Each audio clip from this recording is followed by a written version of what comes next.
imaginations. Hey, we've got another opportunity for troops. Let's add some more archers. I don't think I'll pay for the ships to bring them over, but it's nice to know that I have them. Okay, so we'll stay paused for just a little bit.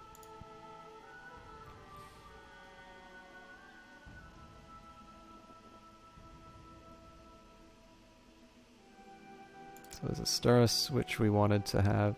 Okay, it is Primogenture we have, right? Yes.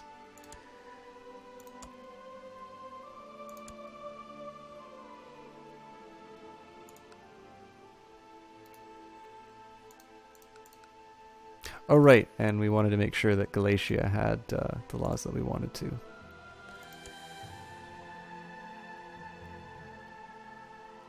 Which does, except for the Crown Authority, which I have a suspicion...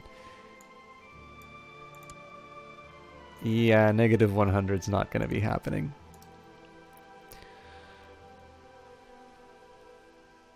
Actually, I really need to start worrying about some of these factions.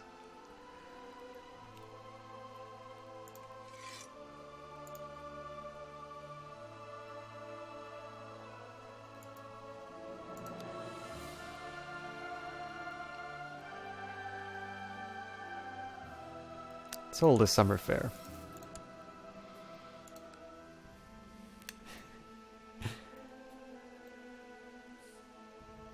You're nothing if not an evil vizier. This is true. We definitely are calling him Jafar.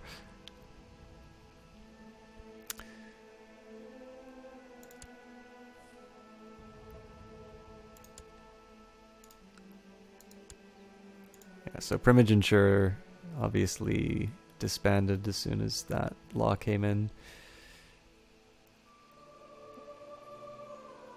Alright, so I'm still targeting the faction that I would want to target anyway. When the alderman asked for permission for a summer fair, I could never have guessed that I would regret that. After a pie-powder court held in front of my own bailiff, they sentenced one of my vassals to being drawn in a tumbler across the town square. I can't believe their impudence. Minus 25 opinion. Which would be nice not to lose, but I'd rather not have another revolution, so... My vassal can get over it. I love those factions that demand the things you want anyway. Yeah, it's just they weren't strong enough, so it wasn't any good. We demand you implement Primogenture! Okay, can I join?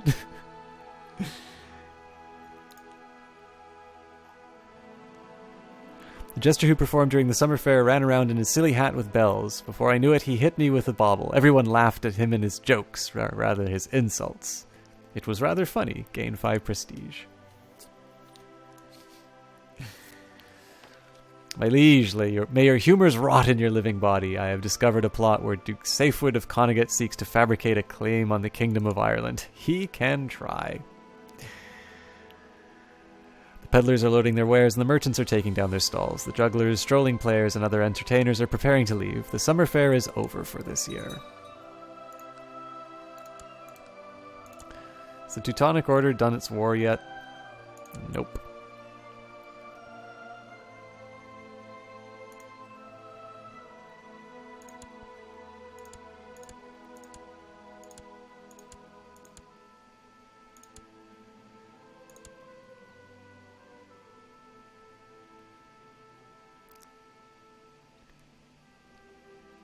I wonder if there's a way I can get...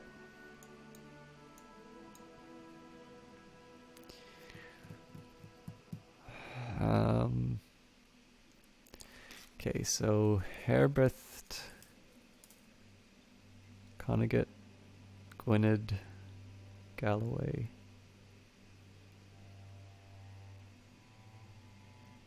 I'm trying to see if there's a way I can get some of these 5... Oh, Gwynedd's not 5 though, so...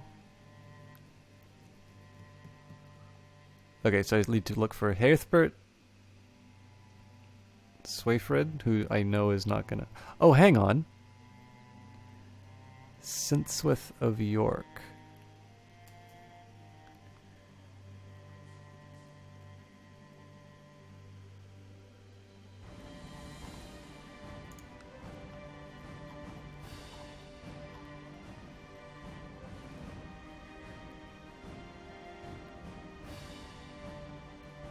Doesn't make sense, though. Duchess Sinthwith of York. There's only one Sinthwith, but she's not the Duchess of York.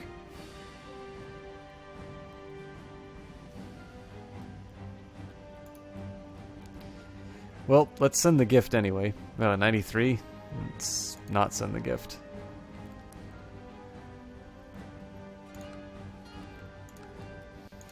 I think we just need to wait for that guy to die. If we can hasten it with murder. Oh yes, I'm planning a special occasion with my lover, but my wife is quite insistent on alternate plans. Who is more important to me, my lover or my wife? Arrange a ball and invite my lover.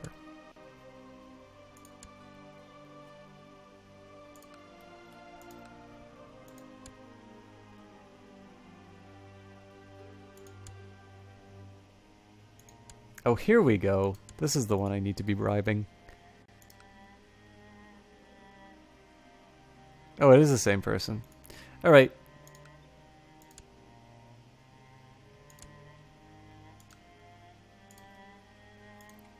And because I'm indecisive, let's actually get the Chancellor to work on that. Ah!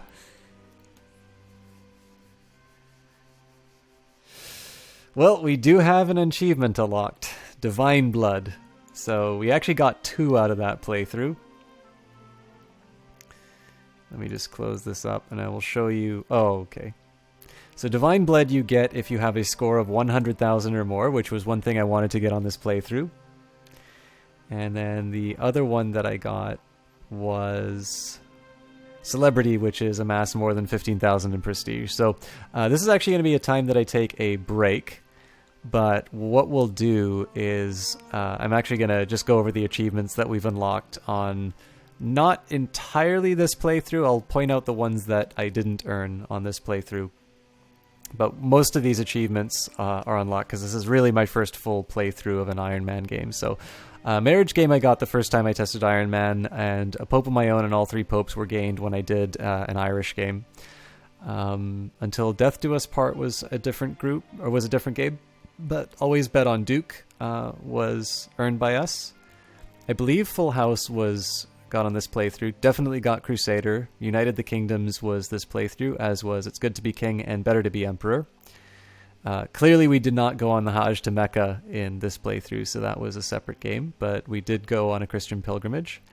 Doge Elect was the game where I had my anti-popes. We did earn Celebrity, and all of these, Royal Blood, Dragon Blood, Divine Blood, we earned through this playthrough. Finally, we got Turbulent Priest on this playthrough. The only other one that we didn't get was Res Publica, which is to play as a tribal ruler and reform to a merchant republic. As far as playthroughs that we will... as achievements that we can realistically get, possibly Exalted. I usually choose other ambitions before... I either have enough prestige that Exalted isn't really an option, or I choose other ambitions before getting Exalted. So there's an outside chance we can get this. Again, Paragon of Virtue, I'm not entirely sure. Actually, I should take a look at what happens with this next ruler. Can't do this one because it's I need to play as William the Conqueror in Stamford Bridge. We'll very likely get the Survivor achievement. That's to do a playthrough for 1453. And actually, so a lot of these other ones are scenario specific. I think it'll be boring to go over those. So, Emperor Elizabeth has gone to the Lord in age 56. He died a natural death. Long live Emperor Seihlbjörn, who is 35. So with that in mind, I've got a little bit of reorganizing of the realm to do. But it has been about 2 hours since I started the broadcast. I'd definitely like to get a break in, so thank you everybody for stopping by. I'm just going to take a moment to get up, stretch, refill my water, all those wonderful things. I encourage you guys to do the same, and we will be back for continued adventures of the House of Rose in a little bit.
Alright, thank you everybody for bearing with me during that break.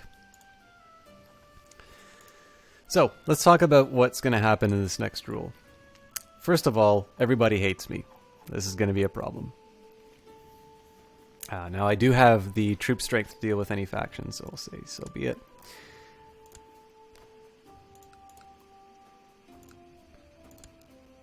I'll start with an ambition, and looks like I don't have any options as far as Exalted or Piety. This is probably because I have almost 4,000 Prestige and over 1,000 Piety to begin with. But we don't have kids, so let's start with the ambition to have a son. I also need to fill out my council. Actually, because everybody hates me, let's just start by appointing all the best people to these different roles. Wow, we've got a guy with 30 martial skill. There's no political move I can make with these, so... yeah, let's go for a spy master who hates me. This also clears everybody up to do what I want. Okay, this is kind of nice too, so I've actually got some candidates for bishops. Now only one of them likes me, so I'm basically going to assign him to every role that I can get. Fortunately, it looks like we have a fairly beloved pope, so I shouldn't expect any church money to come in anytime soon. So the biggest thing I need to worry about right now are factions. Now, it'd be kind of nice to play the game and see which factions become strongest fastest, but honestly, I want to use my spy master as quickly as I can for everything. So, game's loading again. I hope this doesn't mean that I'm going to have a crash. The fact it doesn't crash now is usually a good sign, but I appreciate, I don't believe anybody can see the cursor while I play this, so you'll just kind of have to trust me that I can't do anything in this game right now, but with any luck this will be resolved somewhat quickly.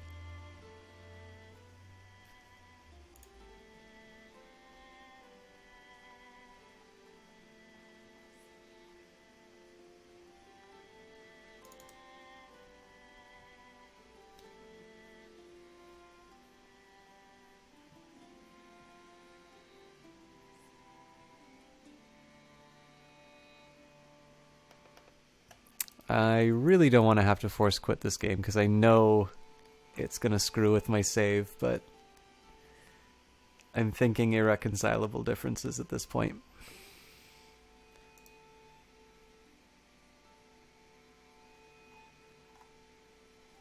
There's one thing I'm going to try in the background to try and get it out of its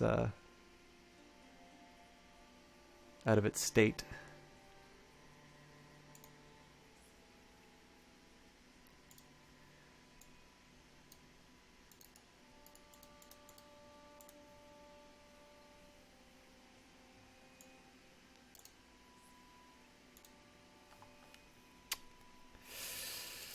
Okay, sadly I am going to have to force quit this.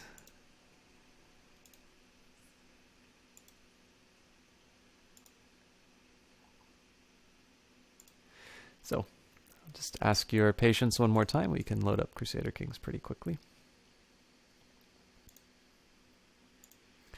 Now, probably I'm going to have to open it and close it again, so it's just going to freeze on the old screen for a little while. Usually whenever Crusader Kings 2 crashes out, if I try to load the Iron Man game, it's going to say that the save file is corrupted. But I can get around that problem by closing out. I can basically just close out of Crusader Kings and reload. And the corrupt warning goes away. Okay, looks like that isn't a problem this time, so let me just relink Crusader Kings 2. By the way, I do see that there's a few new faces inside of chat tonight, so I'll just explain So as you can see, we're back to Emperor Elizabeth. So there is the claim from Paradox is that after every decision and after every major event that the game autosaves. That's clearly not true, because our Emperor is still alive. Well, the question is, do I retain all of my laws?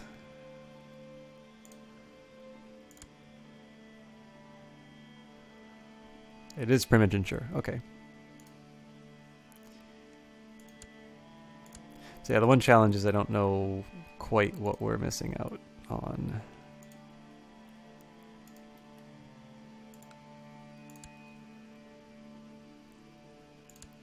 I will try bribing his wife again, though.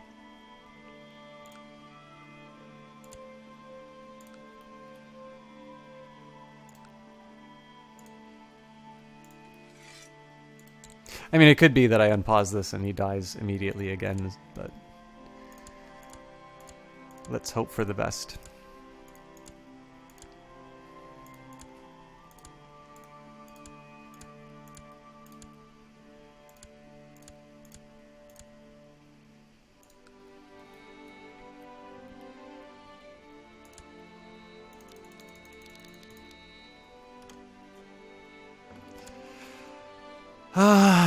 The Teutonic Order. Okay, let me just make sure there's no other laws that I want to implement.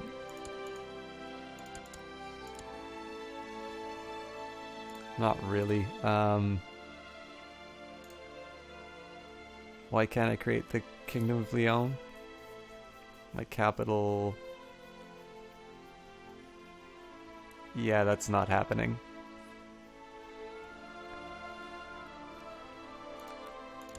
Alright, fine, I'll join your stupid little war. And the game is loading again.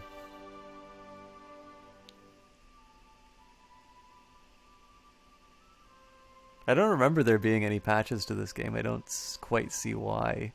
Okay, I'm just being scared.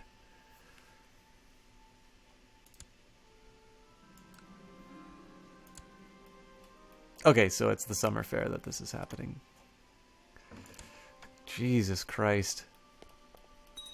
I almost don't want to get married with all of these requests for calls to arms.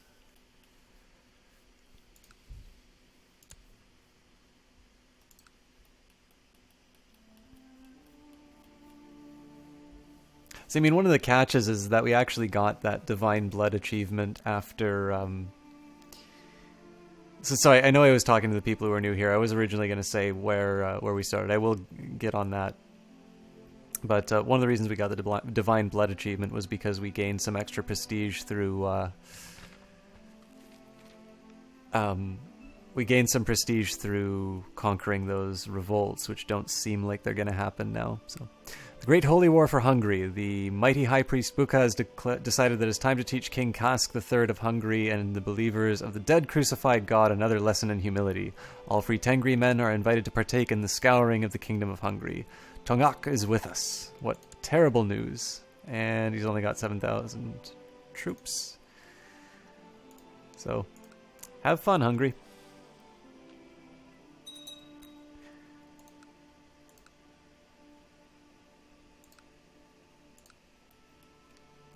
So, as far as this playthrough is concerned, we began... so I didn't own the Charlemagne expansion when I began this particular playthrough, but we started playing as Westmoreland. We were the Count of Westmoreland. And we began in the Old God start, so basically we were conquered by Vikings and slowly fought for our independence. And the whole job of this game has basically been to see how far that I can get with a county start. I still kind of classify myself as a new player. I have been streaming this for a few weeks / months now, but there definitely... Anybody who plays Crusader Kings knows that there's definitely quite a bit to pick up in this game. I definitely don't consider myself an expert by any means, but I feel like I have a bit of a... I have something of a grasp on the game now. Still make stupid mistakes, but I mean, I still make stupid mistakes in games that I enjoy anyway. Hungry is boned indeed. But the ongoing adventures of the House of Rose, the original plan, and I mean, this is maybe a recap in terms of when Elizabeth finally does die. The original plan had been to take Spain because it was owned by Muslims. Now the majority of it has been taken by the Teutonic Order, which means that I either have to somehow vassalize this large landmass, which is not very likely, or I need to go to war with these reasonably strong Christian rulers and basically get my CB for every territory. So the plan's really backfired. The one hope would be that I can get to a point where I can move down into Africa, which gives me a lot of easy holy wars again. But it's definitely going to be more of a struggle than what I thought it would be. I'm also not necessarily... I mean, the plan all along has been eventually to fight with Italy, but they are a relatively strong country as well, so there's definitely going to be some cost to that. We did have a small adventure up in Scandinavia as well, but I sort of abandoned it halfway through. I mean, they do have a rebellion going on, so it may not be a bad time to try and claim some territory, but again, they've... the same problem I face here. They're now Christians, so I can't just arbitrarily declare war on them. Now, on to the fun stuff. I'm speaking in tongues, screaming obscenities at random times, most often when the priest preaches, and sometimes lying on the ground, writhing in apparent pain. I seldom remember these things, and people believe me to be possessed. Begone, foul demon. So at least we get to be interesting in the last years of our life.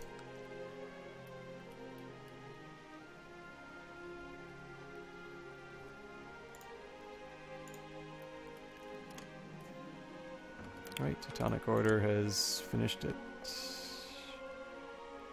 Akakadina. But I thought she was betrothed.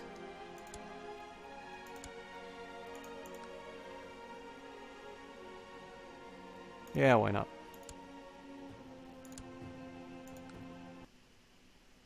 And the game crashed. Alright, third time's a charm.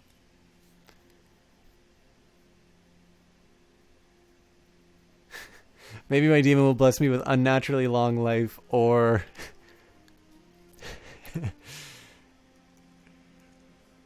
technical problems. Alright.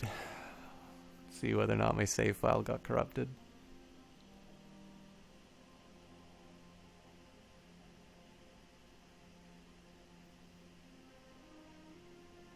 Nope, still good.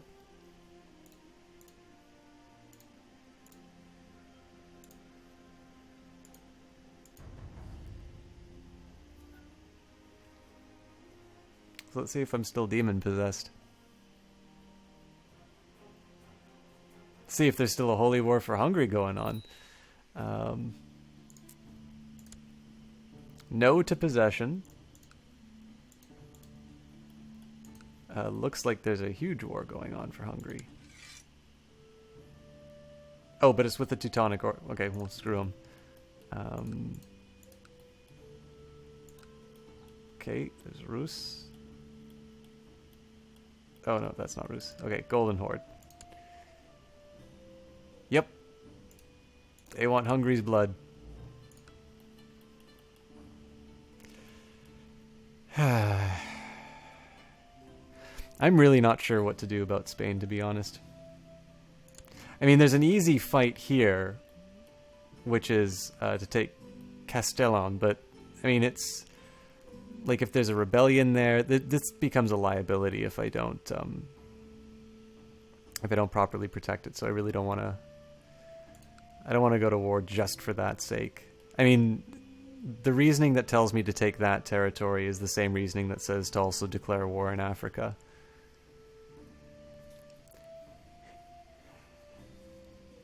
Yep, that's. Thank you for stopping by. And yeah, I mean, I will admit too, like whenever I've had a demon-possessed ruler, they have a ridiculously long life. I'm gonna say that's chance rather than any design on Paradox's part, but it's definitely a case of only the good die young.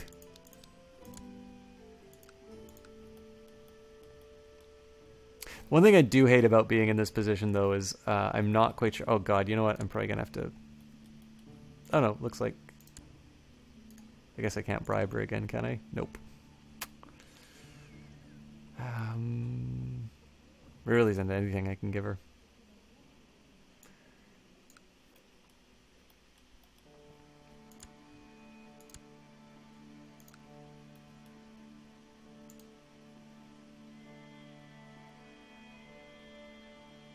I really need this faction to go away.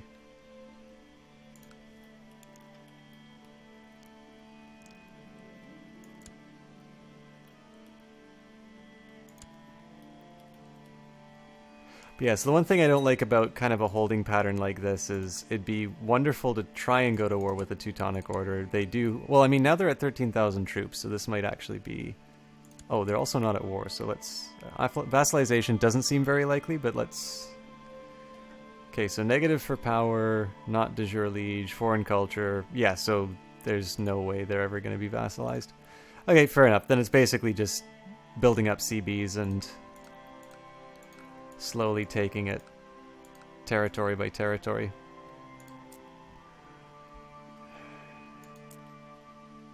Honestly, not the way I would want to go about it, but it's something I can do. I just hate moving my troops.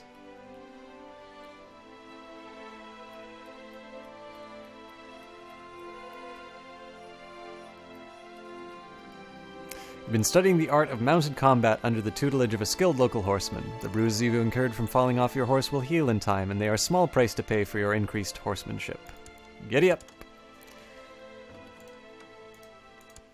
Arrange a marriage, you say?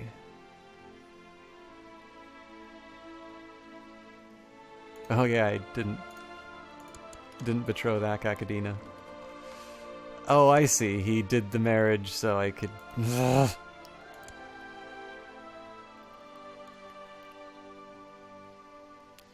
Can I get my dynasty over them? What do you mean, Raging 10-year-old? Welcome, by the way. Like, are you talking about marrying into the Teutonic Order and trying to take it that way? The head is already a member of the dynasty.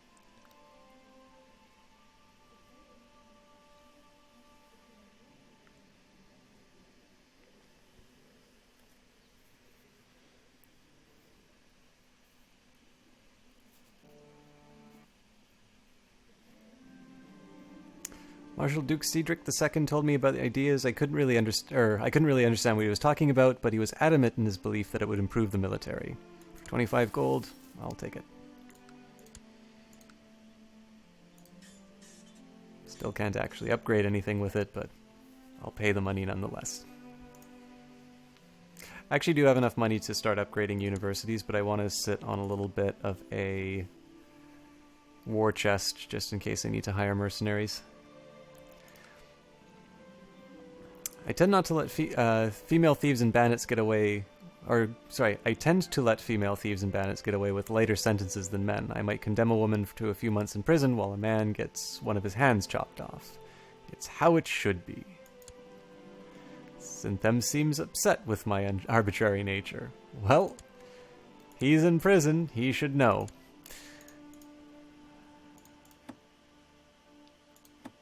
Oh, this is the guy who led a rebellion. I don't care about his opinion. My heir is not female, unfortunately.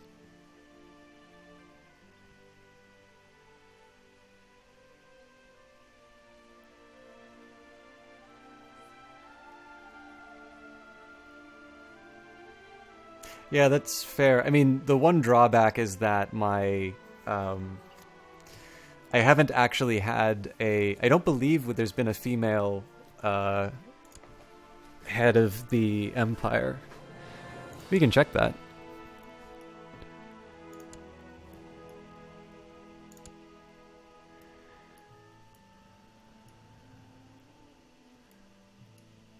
Look at these manly beards. Yep. Just one big sausage party all the way back to Grandpa. This is Grandpa, by the way.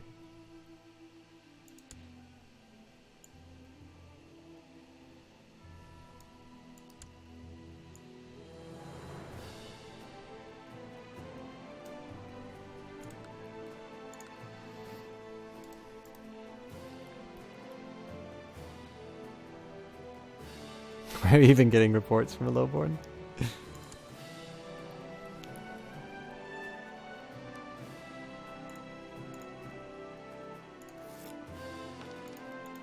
I honestly have no idea what's happening with that one, but...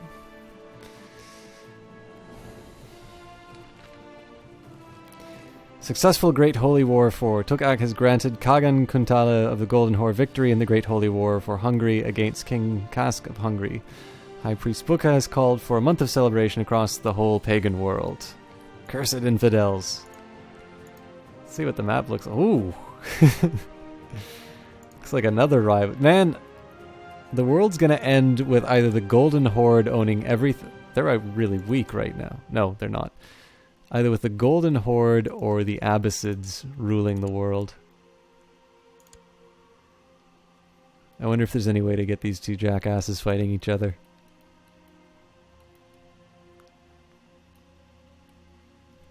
Do they control any of our holy sites?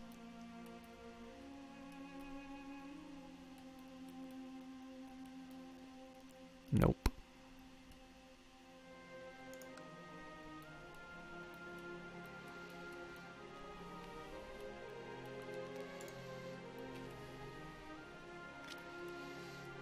I think I need to proselytize in different areas.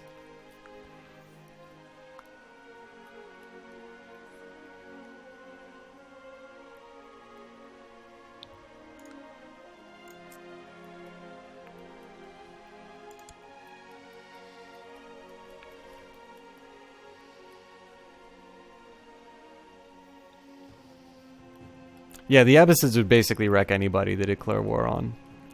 I'm actually not sure why they aren't doing that more often.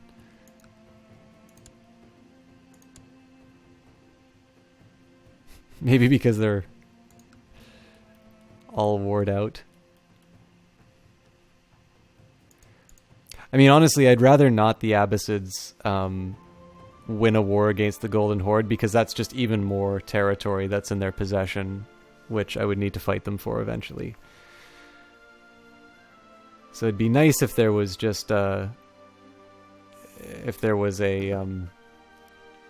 more credible threat against them, but I have a feeling that's going to be my job at some point.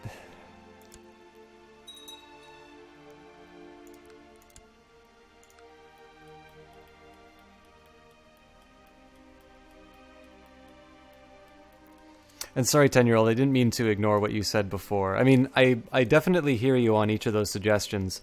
I don't have anybody to marry to them right now, and matrilineal would be fantastic. Matrilineal would be my ideal situation, but I tend to notice it's not enough to just have a daughter and try to marry the head of a household matrilineally. They generally reject those kinds of offers. Now, I mean, we did ultimately get Scotland through a very cleverly designed marriage, but it's oh, Jesus Christ, he's celibate too, so that's not gonna help. But yeah, I mean, in this case, I'm not gonna cry if I have to go to war with them. It's just, you know, it'd be nice if there were another way, or rather a reliable other way. Sons and daughters seem to be a little more difficult to come by than they should be for this household. I don't know, man. You only have 200 years left, says the American. Yeah, well, I mean, I'm definitely not taking over the world in this playthrough, but if I can get a ton of prestige, that's enough for me. So unfortunately, we're no longer at 100,000 because of the... Oh wait, maybe we are because of the piety. I keep forgetting that.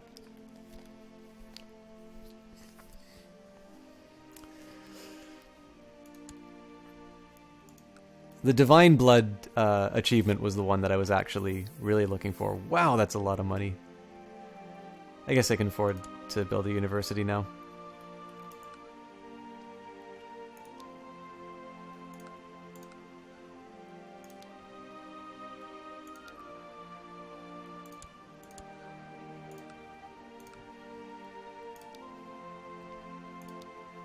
Just want to make sure it's technological reasons that I can't build any of the others.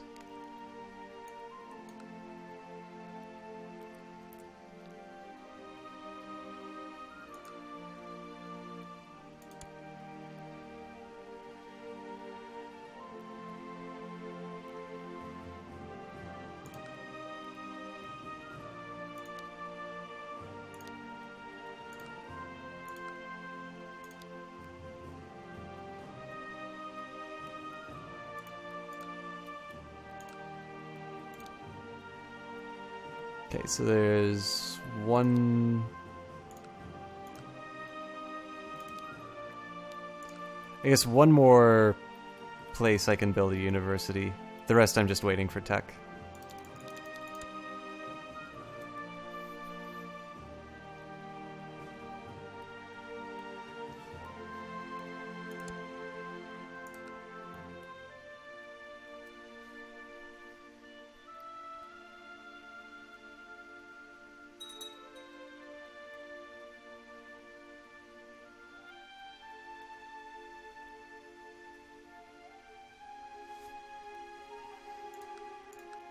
I can't remember how long you need to wait in between giving gifts to people. I suspect it's still probably too early to try and bribe her, but...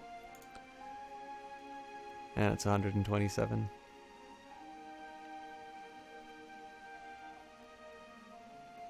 If I had a kid to educate, that would be nice.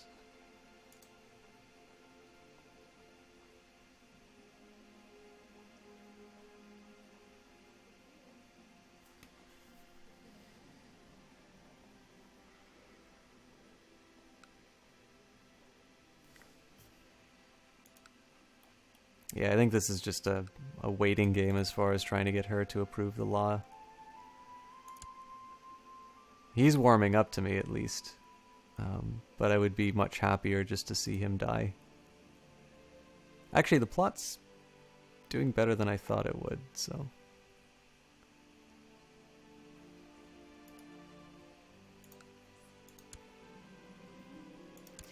I'm ill, so this is probably the end of this guy.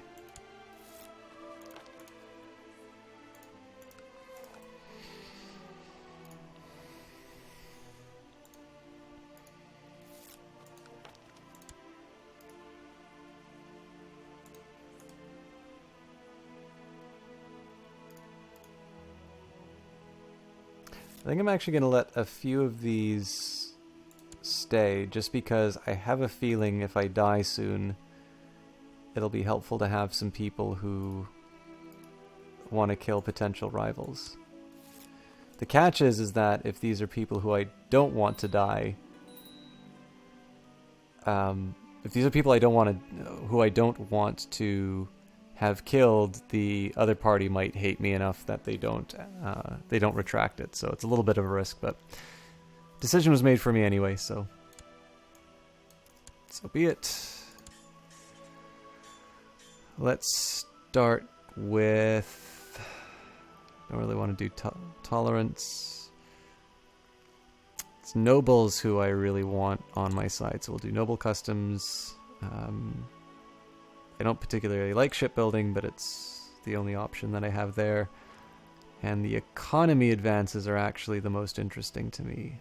So what will give me higher levels of universities? None of them.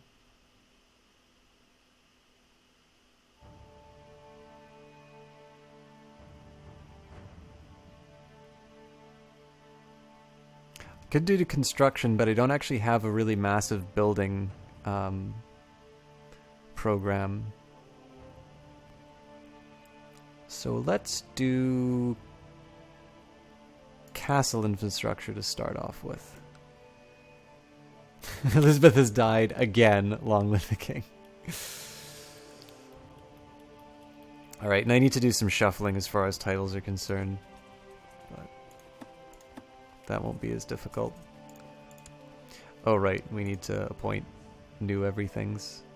Ooh, 69, but yeah, we'll go for it.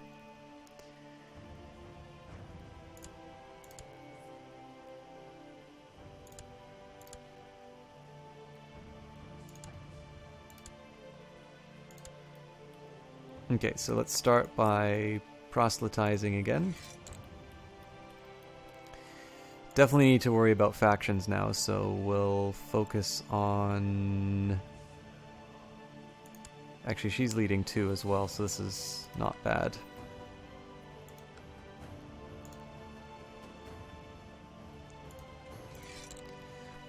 And he's not a bad spy master, so it shouldn't take that long. I definitely think I want to be raising taxes. As far as the marshal, though, I don't know if I want to train troops or I want to research military. I think I should be training troops just because if I have a fight with the Teutonic Order, that's probably going to suck. And while I'm speaking of that, let's actually start... Again, I don't have to use the casus belli if it comes to that, but I don't think it's bad to keep it as an option. Finally, I need to give up some of my titles. I believe I have one too many duchies. Let's just take a look and see opinions.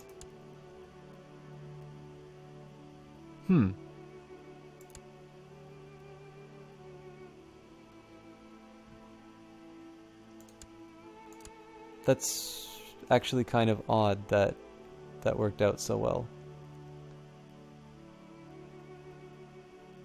So I've got one.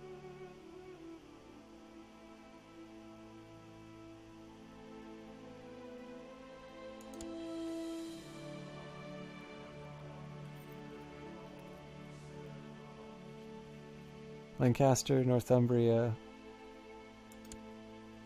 and Portucale. But I thought if you had...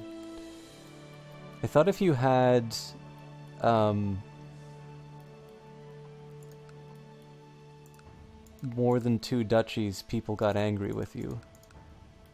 Let's see what one of my vassals says about this. Yeah, too many held duchies. Okay, so I'm not losing my mind.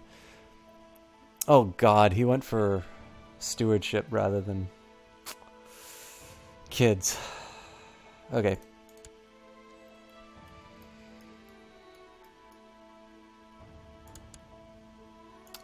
So we've got Carling babies.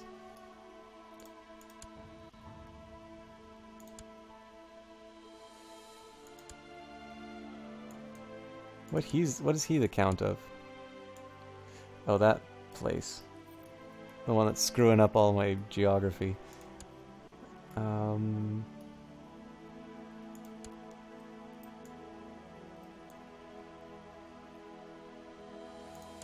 Cutthread. Yeah, he seems like somebody I can give that title to.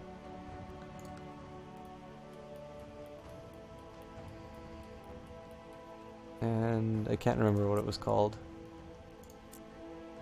Not the kingdom. Portucale.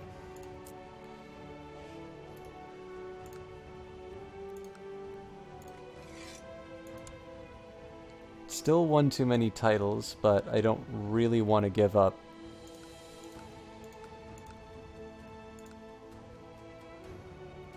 Yeah, I really don't want to give up any of my my core titles, which would be the Northumbrian and the Lancasterian. Basically, these areas. So I'll just take the hit for having a domain that's too big, and hopefully my stewardship improvement will fix that. I'm actually going to cancel it as soon as I can. So 76, so 2 years.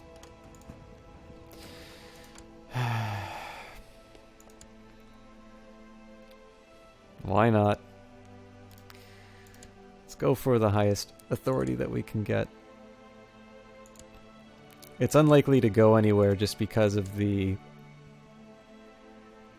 fact that everybody hates me, but the good news is the reason I'm doing it right away is that I have a pretty substantial disadvantage just because I'm a new ruler, and that's going to go away over time. So I can sort of get basically what this will allow me to do is sort of find out who will approve just about anything. And then when it comes time for me to, to really make the push, I can start taking advantage of things like titles and and gold. Speaking of which, let's take a look at opinions. Yeah, it's not as bad as all that. So the reason... Let's go for somebody who's not a family member who hates me. Oh yeah, I forgot. Everybody's a family member. Alright, well, we'll go for somebody who thinks okay. So, short... Oh, it's actually only minus 12 for short rain, so... Why do they have negative 70? Okay, because of absolute crown authority. Desires the Kingdom of Scotland, tough luck. Ah, ambitious, minus 50. Okay, so the people who don't like me for reasons that aren't going to change. Before we unpause, let's deal with... Oh, you know what? I wanted to go on a pilgrimage before I joined that fight.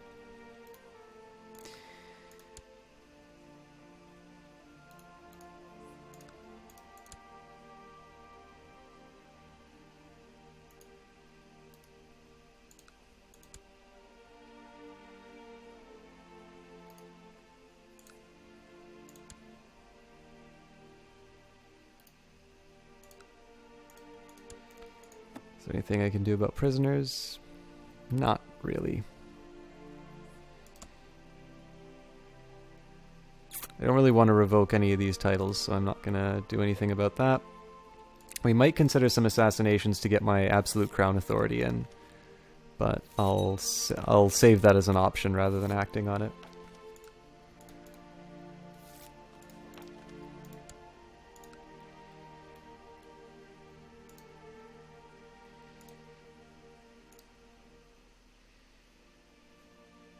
I can't remember if I appointed the successor in... I don't remember which playthrough I appointed the successor in. I'll just double check that I've got... Oh wait, no, I can't have a successor. I'd see their icon if I did. And I don't have an eligible one anymore, so much for that. I could set up an anti-pope, which would be kind of fun, but... Somebody said that that will ruin my playthrough.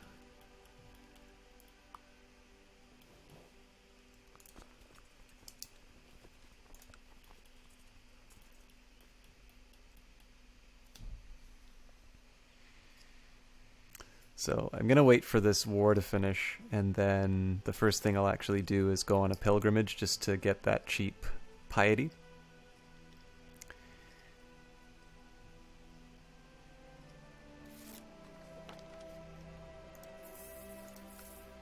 I think we can build another university. Oh! So 259 gold and 150 prestige. Yeah.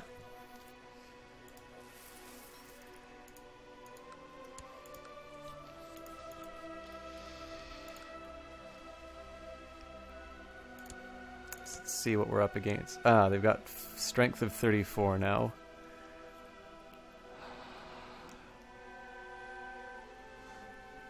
It looks like they are actually moving troops in my area.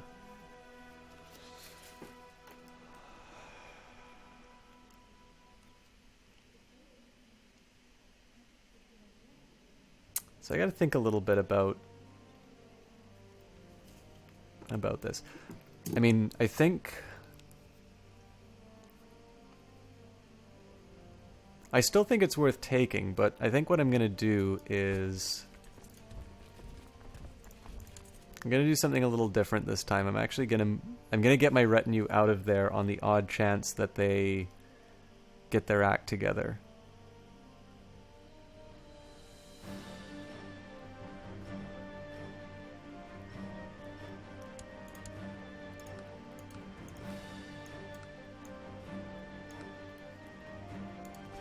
Because the big catch, too, is that when I'm definitely going to have to use my vassal levies for this fight.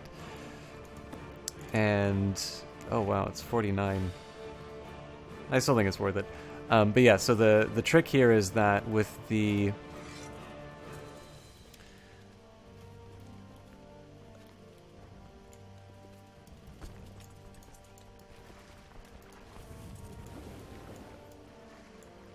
Come on, ships. Basically, I guess for lack of a better term, the dilemma that I face is with a big involved war like that, my military size is going to be pretty severely cut, which means that all of those factions that are bubbling up right now are going to get emboldened by my smaller army size. Now, normally I can handle that, but it is a bit of a concern.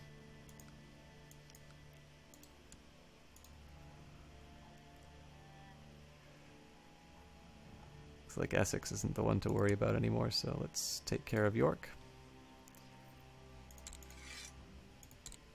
Again, I still think it's worth it, but what I want to do is stop having stuff like my retinue dying just because I have them out of position. So I'm just gonna use my ships to start off with to get them out. I actually think I don't quite have enough space for them, but I should be able to split them as well. Oh, I need a new chancellor. Now that's an interesting question. What do I want my chancellor to do? Let's just see who's close to passing this law. I think England had it, yeah. Scotland. Asturias needs... so if I get Charles on side, I'm good. Ireland's already got it. Portugal's got it. Wales is a really long way off, and Galatia... Wolfnoth. So he'd negative 44.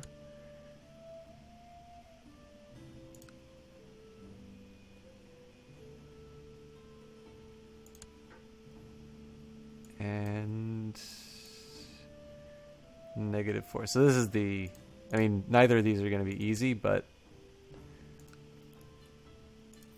there's some possibility that I can win him over. I'm probably going to have to cut this into 2, but...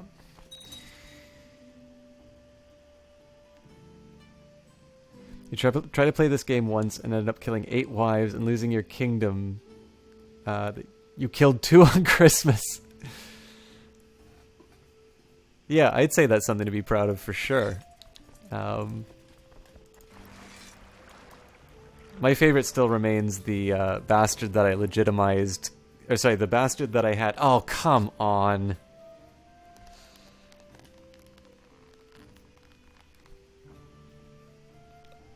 The Mohammedans are going to be the death of me. But yeah, so I had... I cuckolded his son, had a bastard, legitimized the bastard. He hired assassins to kill my son and inherit the kingdom. Really doesn't have anything... Doesn't quite... hold a candle to the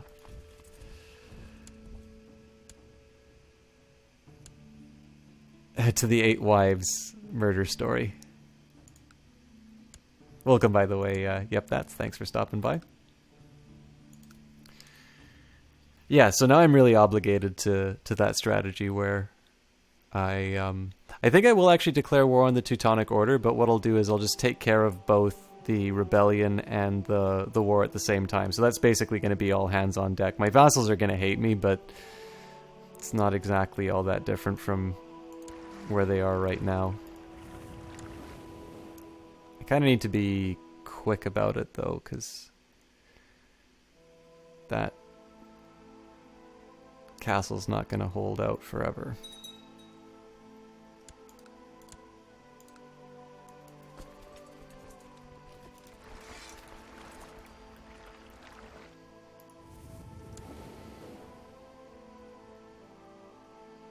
Actually, at 1,000 gold, I really can't afford to have that prolonged of a war. Doesn't matter, it's still going for... Wow!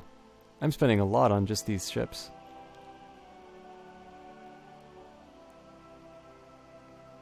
How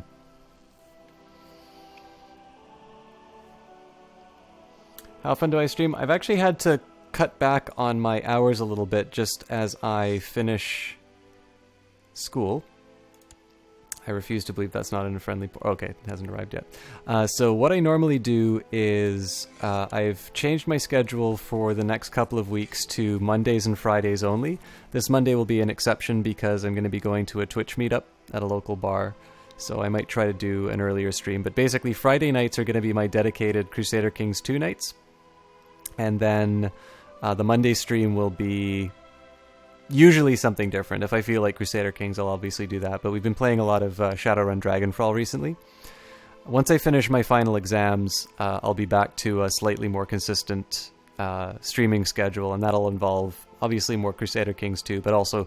if I can't do a stream a day, at least to keep a realistic goal. I've tried for a long time to do at least 3 streams a week. And then, the other ones come as streams of opportunity. So the best I can say is that if you specifically like Crusader Kings 2 streams, Fridays are now dedicated to that. And then the other games, for sure on Mondays, and then for the next couple of weeks will... It's a little bit more as the opportunity comes up. But that is definitely a temporary state just brought on by the stage of my life that I'm in. I have no idea what grad school is going to do to the streaming schedule, but I do want to try and keep the Mondays and Fridays as an institution. Oh, well, thank you for saying so. Yep, that's... I'd certainly be very happy to see you again.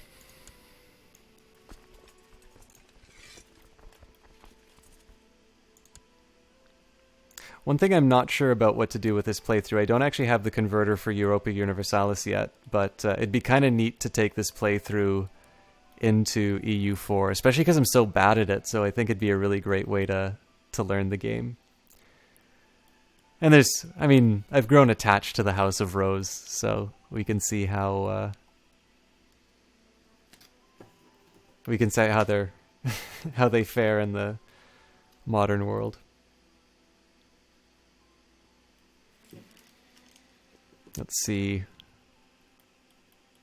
Well, you know what? You only YOLO once, so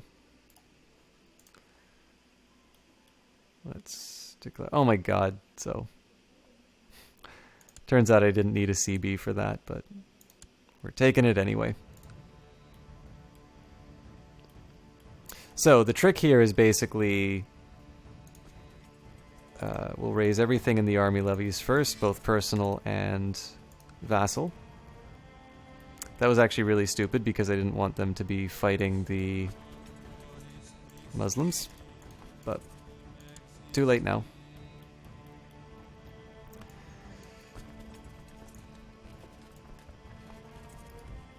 The troops that I'll stand down are the ones in Scandinavia. I don't really want to dedicate ships to just bringing 600 troops into a conflict.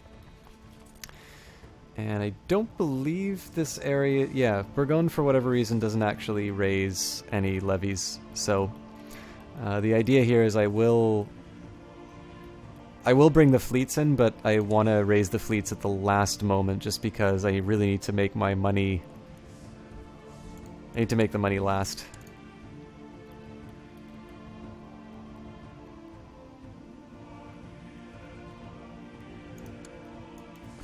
Okay, we'll disband these guys.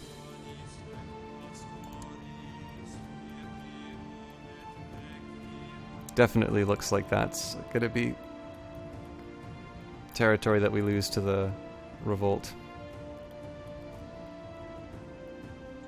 On the plus side, it does look like the Teutonic Order's not that organized. And what do you know, the vassals are being a pain in the ass like they normally are.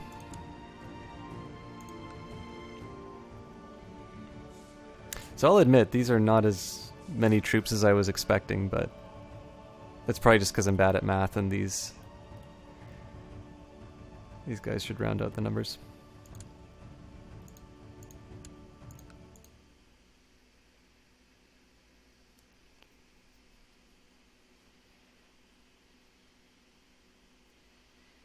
I'm always so bad at judging how many ships I'm going to need to transport them as well, so I think I'll just go for like those 70 stacks and 100 stacks and do my best. Oh my god, I'm starving to death. Let's cut that in half.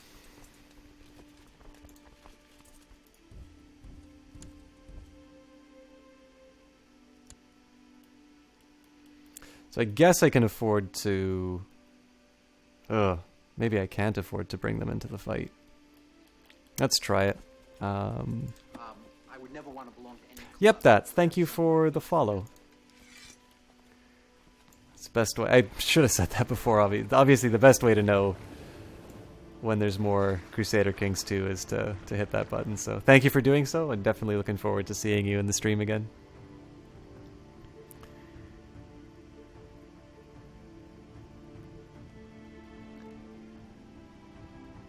The one thing I don't want to do is load these guys up onto ships and then...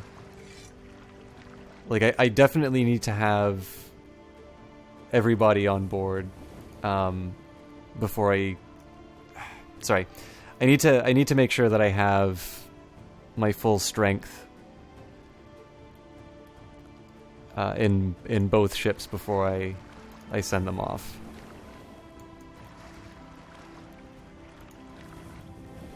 It'd be cool to try and, you know, send a response right away, but the problem is they will get eaten alive if the enemy becomes organized, so it sucks because I'm probably going to wind up losing at least one province, but I can always recapture it. The rebellion actually isn't that big of a deal, because once I wipe them out, they're permanently off the board. It's more the Teutonic Order that I need to make sure. Like, if I have one bad fight with them with a 1700 stack, it's possible that I can't win that war.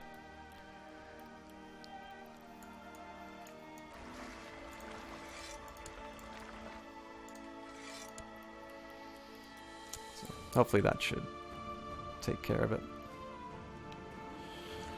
An important part of ruling a realm is learning how to delegate, and that is something that you finally realized, and your stewardship has improved as a direct consequence. Things run more smoothly now. Gain 1 stewardship.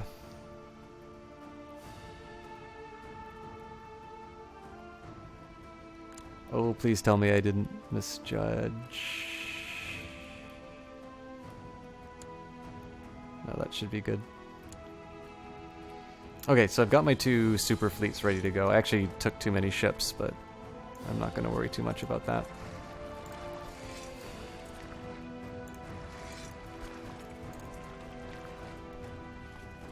Get on the boats.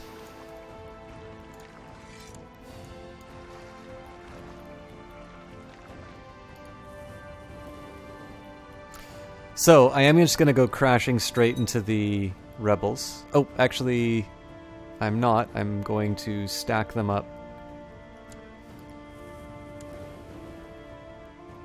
I was hoping to, like, ideally I don't need to worry about the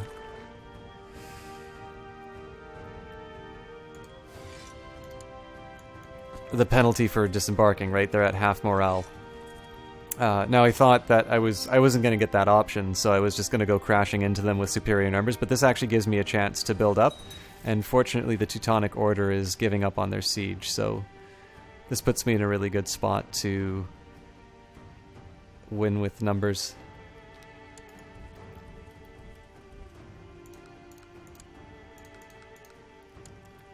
Again, this is probably overkill, but you don't necessarily know that, and with such a long trip ahead of you, it's better not to risk it. Unfortunately, the number of troops that I brought is definitely going to be causing... Okay, there we go. Sunny revolt's over. The drawback, of course, is I'm going to have some fairly high attrition if I'm not careful. But it does give me a chance to split up the army so that one can be chasing down Teutonic troops while the other lays siege to the province. And again, just a slightly overly cautious play, but I'd rather not, you know, try and save some pennies by sending too small of a force, and then suddenly find out that I've lost enough of my troop strength that I can't actually succeed. So, let's make our Christian brothers regret owning parts of Spain.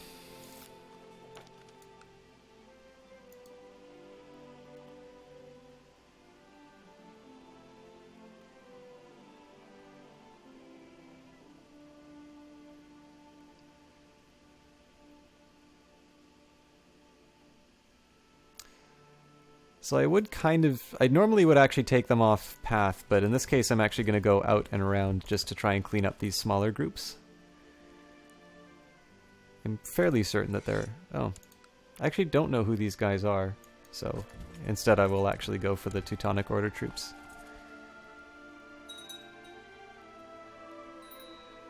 This is actually one of the things I'm a little bit nervous about, which is the fact that they're able to sort of dodge around just enough to avoid a confrontation. Now again, I don't necessarily think they're going to get a 20,000 stack this way, but I do need to make sure that I actually put an end to this pretty quickly, otherwise I'm going to find myself in a corner. And we are getting to a point where... Actually, I don't think I'm working on the seniority faction right now. That should probably be a priority.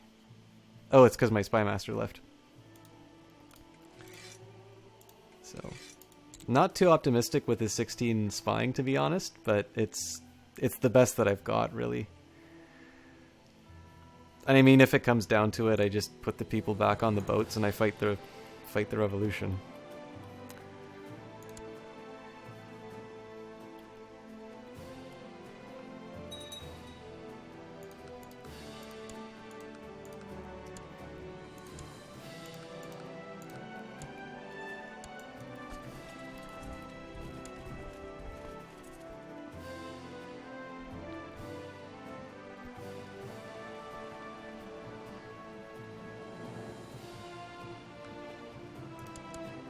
Right, so we're obviously not going to let up on this one, so we'll just chase him down and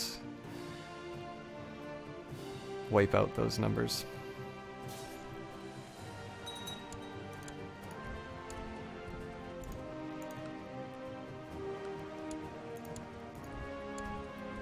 I could actually probably afford to split the stack a little bit more to take out these pockets, but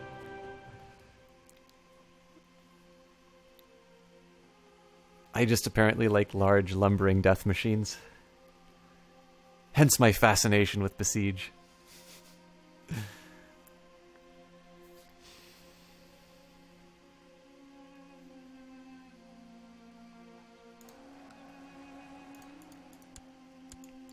Alright, but I am losing a lot of troops to attrition, so...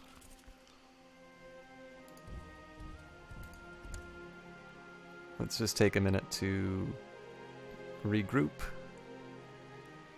and think about the next move.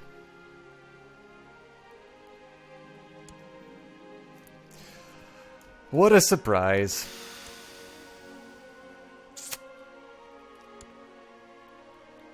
Alright, where are they?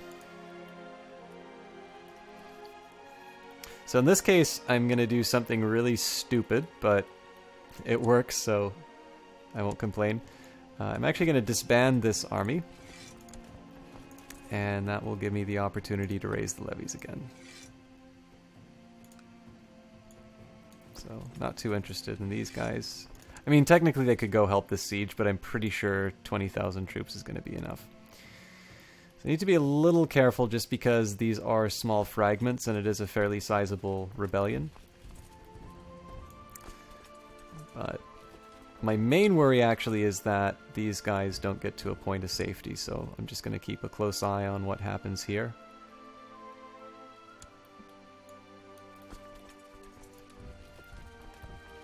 I guess I can safely disband the Icelandic and Scandinavian troops.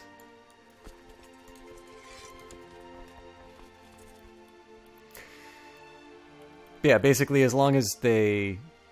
You know, they don't have some stupid pathing that goes straight through this 5,000 troop siege. I should be okay.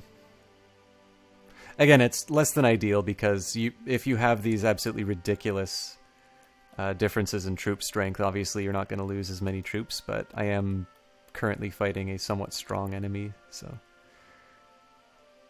Now it is admittedly an enemy that's...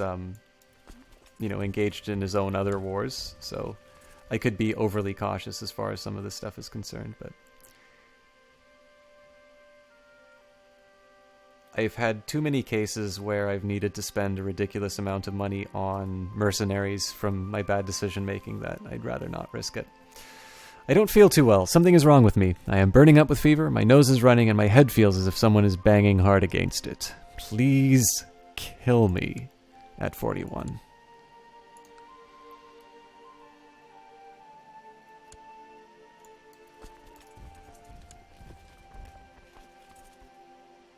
Oh, hey, looks like my vassals are actually taking care of them.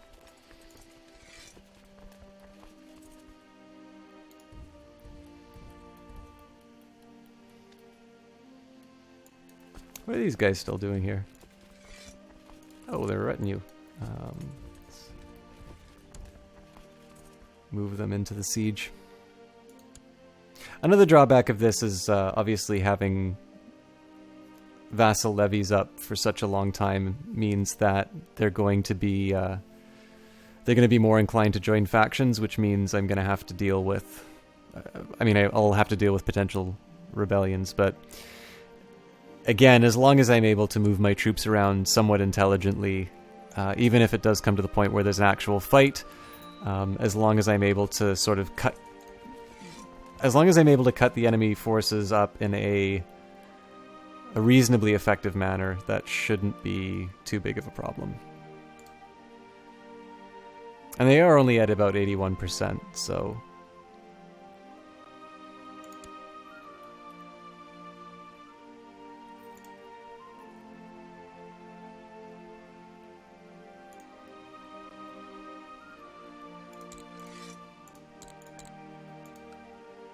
Oh, that was the wrong place, I think. Yeah, should have gone to Wessex. That sucks.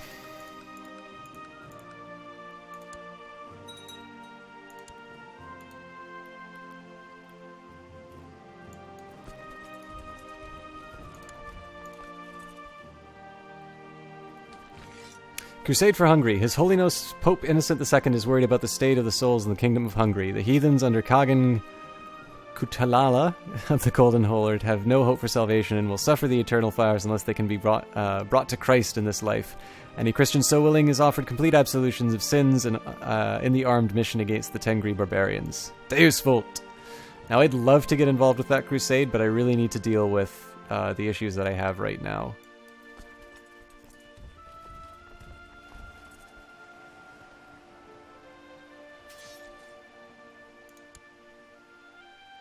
So what I will do is I'll send these guys to Breffni just to wrap up the rebellion.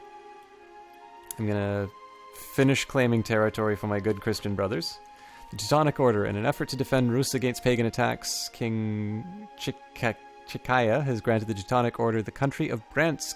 This province has never been fully settled, and many of the population are still heathens. This noble gesture would help protect the endangered frontiers of Rus, as well as any further holy war against pagans. The infidels should trouble.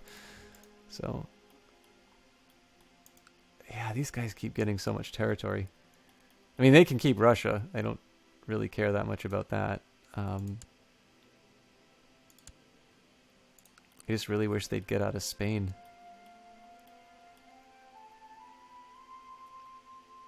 But yeah, so finishing the siege here. Ideally, this fight ends in Breffni.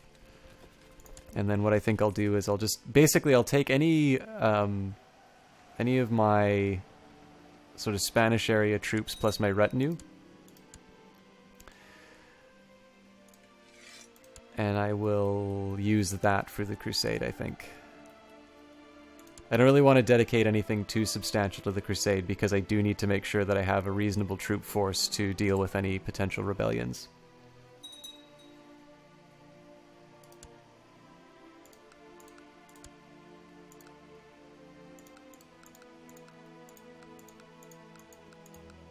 I could probably ransom some of these hostages right now, but I kind of prefer to do that at the end, just because there's been a couple of times where I've done, where I've had some kind of a war going on, and I wind up ransoming a really high value prisoner, and it just means that I extend the war by another, year or something like that.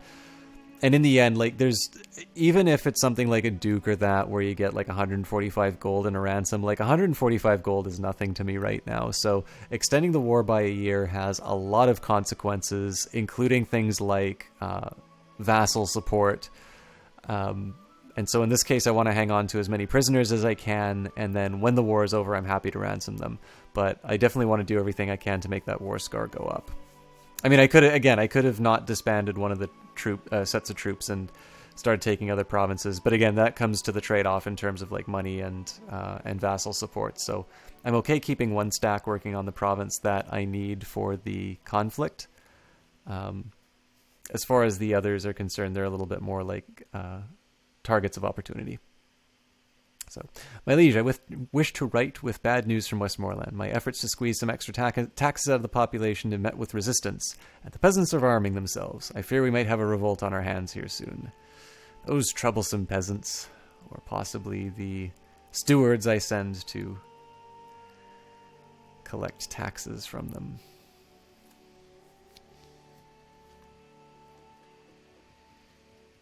Really slow going on Spain, though. I mean, honestly, I think the Spanish conquest is actually a bit of a waste of time, but it's my most immediate opportunity, so I'll try and add as much of it as I can. The fever is gone and my nose is dry. The headache is long gone and I feel alive once again. Alive. Lose the trait ill. Also, I need to start having babies. At 42, that really should have happened already.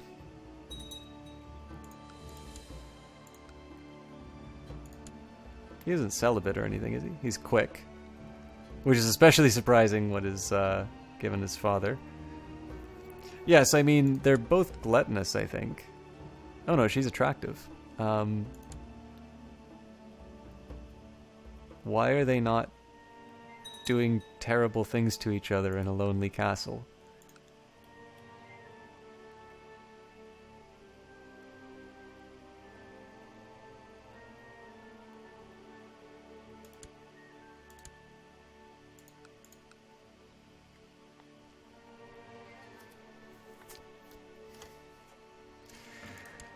More calls to arms.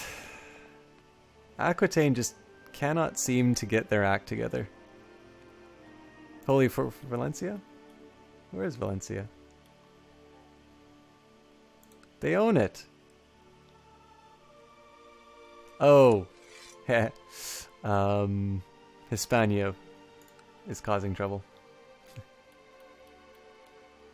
Is she 55? Jesus Christ.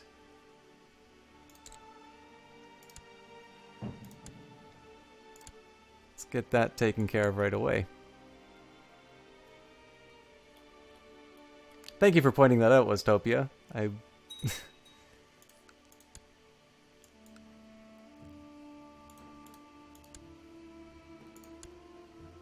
Really? This war isn't done yet? Okay. Oh wait, that's a rebellion. I don't want to fight that. Let's, what is this guy's personal holdings? He's actually a family member, but...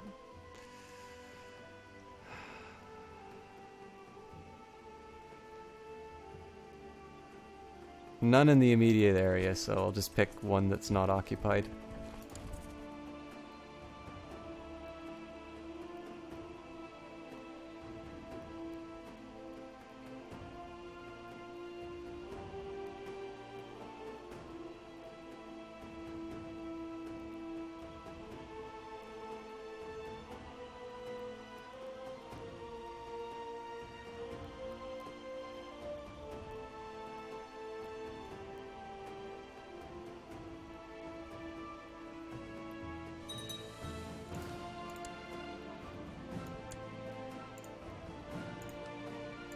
You know, I thought murder would be faster, but let's, Oh, wow. Why won't he give me... Oh, base reluctance. Okay, murder it is.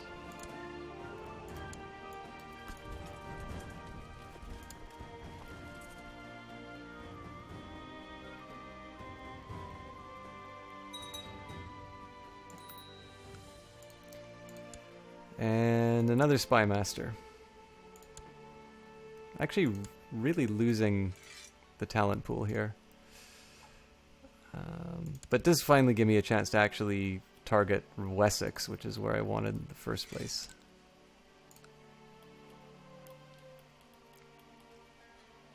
Ah, now that's going to be a problem. I mean, not a huge one. I still outnumber them by 1,000 troops, but that's definitely not a number I'm particularly happy to see.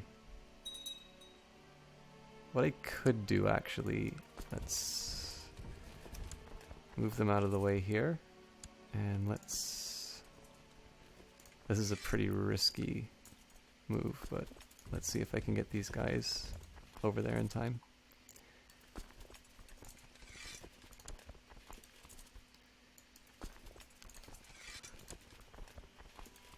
The last thing I want to do is like lose a 20 stack to a lucky 20 and then find out that my war score just got undone.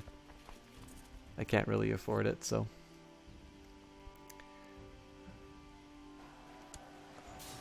I call BS on them hitting that on time.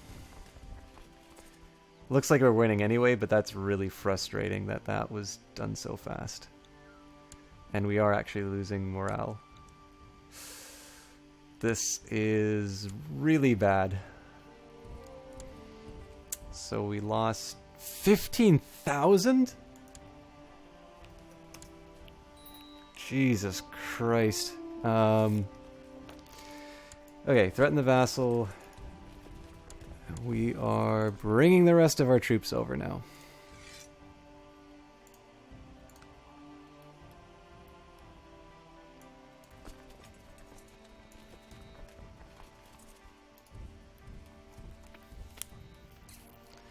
It's definitely not as bad as Europa Universalis, but in addition to the fact that I was a defender, had a small troop advantage, and the fact that they moved with basically lightning speed, that is definitely one of my more frustrating engagements. I just want to see... Okay, so they're arriving January 1st, and they're gone in December. I have a feeling I'm going to have to disband them anyway, because they're probably just going to make a beeline for this stack. But we'll see.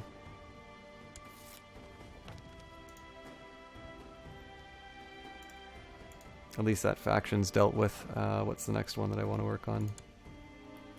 Leicester. I mean, I also have the option of mercenaries as well, but I'd really rather not. I would really rather not spend the money on that. Especially because it's going to cost a fortune to get boats. They're going to Astorga... January 4th, January 13th. Okay, so... I mean, they'll get there in time, but I suspect probably just for me to disband them in the end.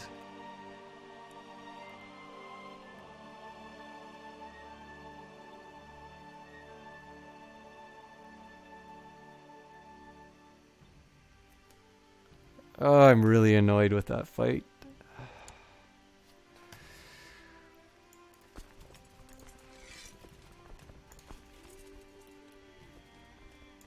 I wonder if my fleet levies are enough to get them out of there.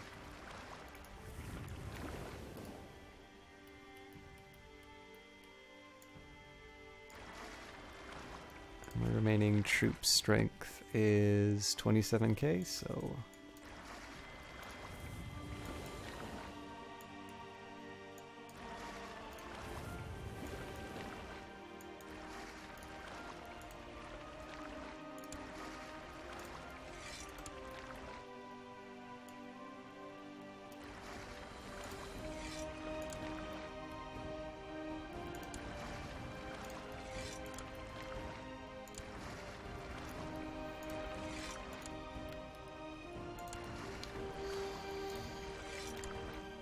Alright.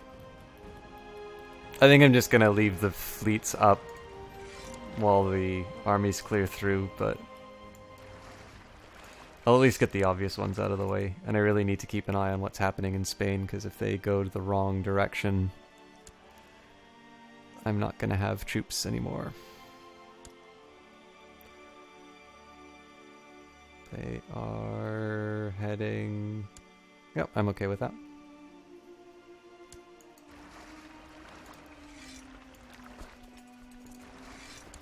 So these guys are actually just going to hang out here for a bit. I just want to make sure that they're off. They're out of the danger zone. I suspect they're just going back to claim their territory again. So you want to make sure... Ideally, I will... You know, these guys will be in position sooner rather than later.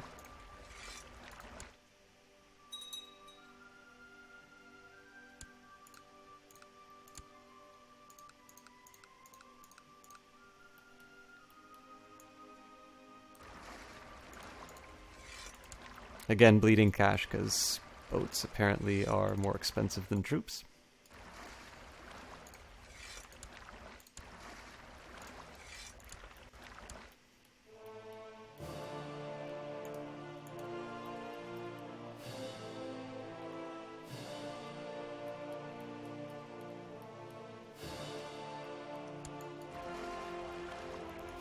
I could also potentially leave with this, but, I mean, again, the problem last... What just got defeated? Oh, it's just a really fast siege. Okay. So it's basically a whole lot of good work completely undone.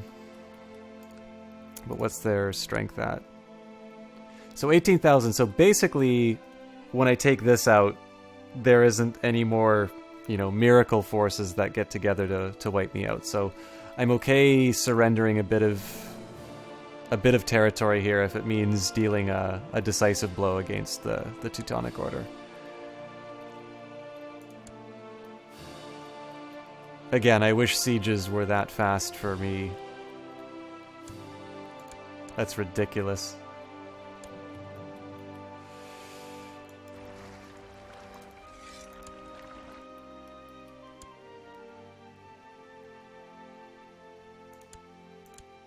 And somehow I'm at a negative. Cool.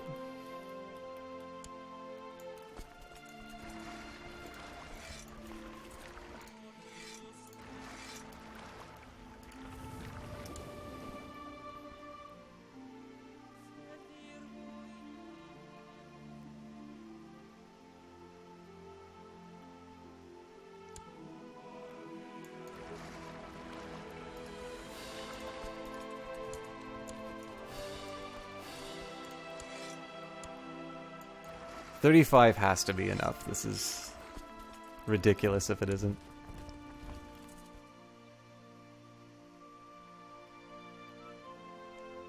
Also, I don't know why my wife isn't dead yet. This is an embarrassing end to the House of Rose if he's not able to ditch his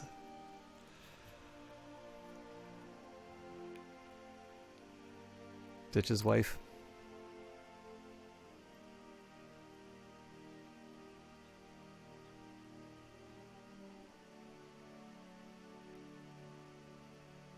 Well, I mean, good on them for bravery, I guess, but...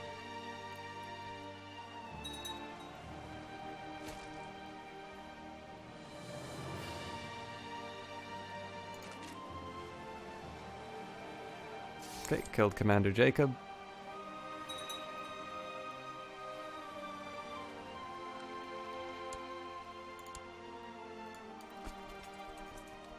I think this is one where I'll split it in half. And we'll meet the rest of the force in Evora. This is basically one where I'm going to go and I'm going to try to completely dismantle any troops that they have left. Count Elmir.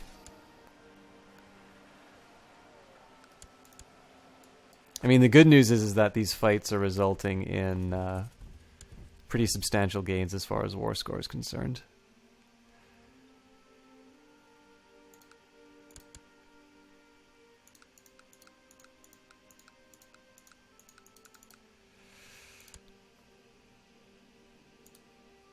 What's going on with this plot?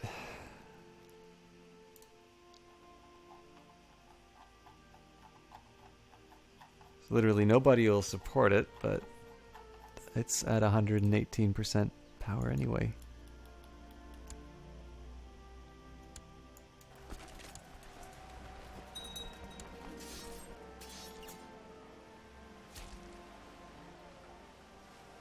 Elizabeth II of Galatia? Whose kid is this?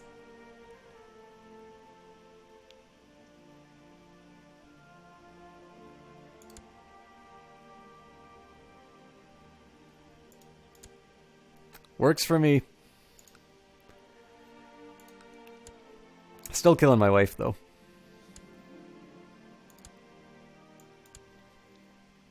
It looks like we finally caught instead of killed one of these Christian warriors. Alright, let's see what we can do here.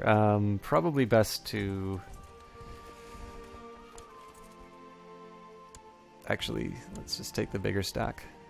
Again, this one is complete annihilation of anything bearing a Teutonic Order mark. I'm mad about that last fight. I don't want even the remotest possibility of a counterattack from them. So I will waste money. I will go across their countryside, specifically targeting that stupid white cross. Well, black cross on white background. Until there are no more of them on the map.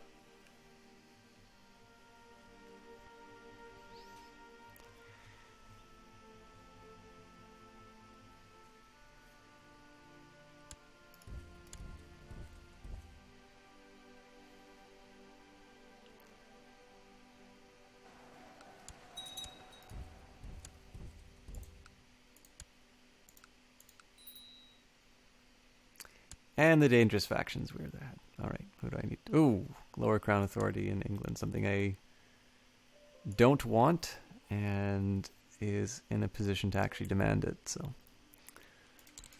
I probably should have moved that spy master earlier than I did anyway, but it's Essex, yeah.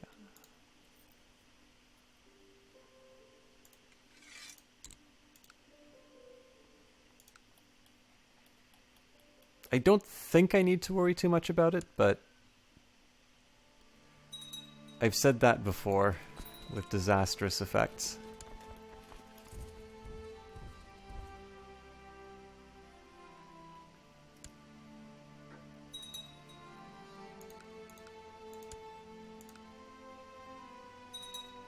This is incidentally all those times I complain about not having enough infrastructure. This is why. Spending... I think it's about 300 gold so far just on this counterattack. And really we've just regained... We've only now just really regained the war score from what we had at the start, so... It's definitely not a cheap prospect. Fortunately, I think this is the last of the Teutonic Order. That's about 5,000 troops. They're probably at about 6,000 or less at this point. 17,000! Where are these troops coming from? Oh, hired 7,000. Okay, well, I don't mind killing their mercenaries. How much gold do they have left? Quite a bit, actually, so... Probably should have looked at how much money they had before I went on this undertaking, but... Ultimately, as long as I'm able to make sure that those troops don't link up, I'll be in good shape. The worst thing that has to happen is I have to move everything together as one unit, but I don't think that should have to happen.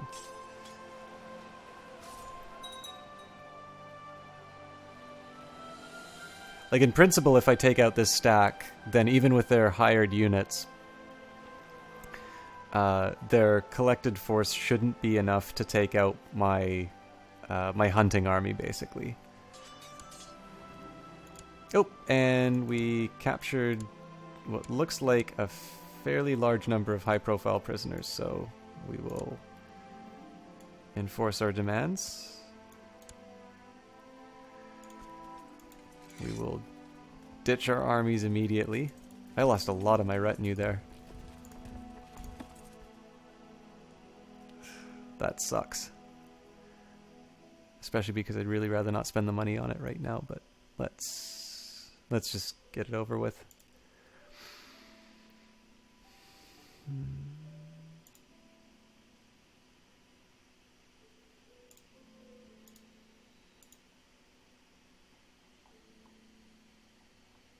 Yeah, I'm happy enough with that, I guess. Then I'm going to have to pay for the ships to move them over, yada, yada, yada, but who do I give this to?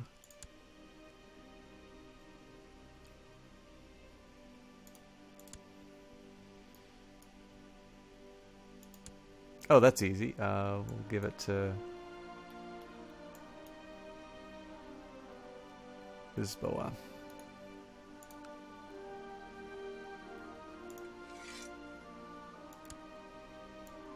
So again, it'd be nice to give to my own son, but it's questionable if I'll even have a son by the end of this. So long as I have an heir, that's all that I really need right now. So definitely a misadventure, as the title suggests, but Teutonic Order's weakened. Unfortunately, I'm not able to declare war on them for quite some time. Although I could probably... This is owned by Hungary, right? Oh no, he's his own man. Maybe I can try a vassalization? He's at war right now with Hungary. Alright, well I'll wait until that war is over and I'll maybe see if I can get away with vassalizing them.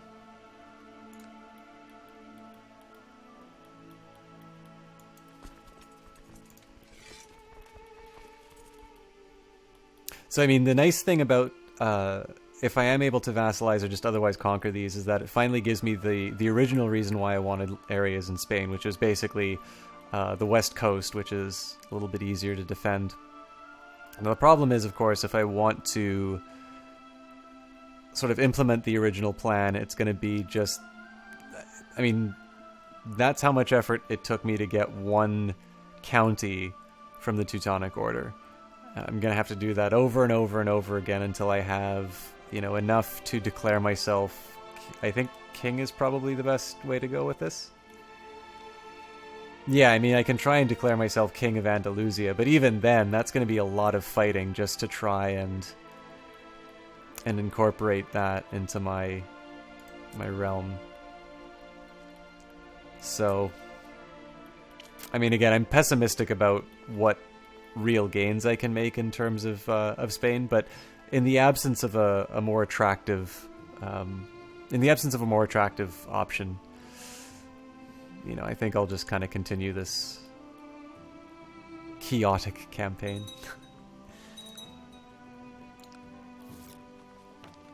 We will obligate the vassal and hope to God the faction gets disbanded.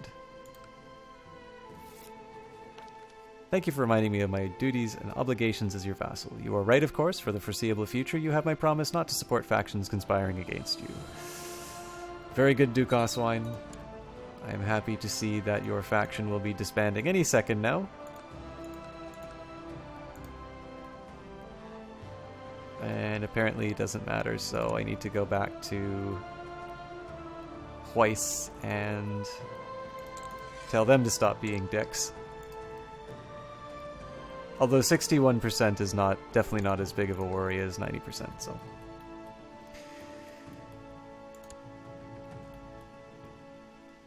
Be really cool to get money again, though. Do I have levies that I haven't been paying attention to? Maybe it's because I'm trying to rebuild my retinue, but it still definitely feels like I'm spending more money than I should on this. Minus 20? That doesn't make any sense. A troubadour and his wife, the Trobar... I've never heard of this term before. Trobairitis? I'm assuming that's feminine for troubadour, but has arrived to Aquitania. Sorry, guys. Maybe no classics. I'm definitely not up on my medieval history. Their performances range from vulgar satires to political cervantes and everything in between, including songs and poems of courtly love. I can remember those two. They came here last year. They will be well paid, I assure you, and I gain charitable. Or this opinion is available because I have the kind trait, gain 1 intrigue. I hope they know Falkenlied. Sure. I don't know why we're saying German when we have Iceland, Ireland, England, Wales, some parts of Spain, but we'll go for the German song, sure.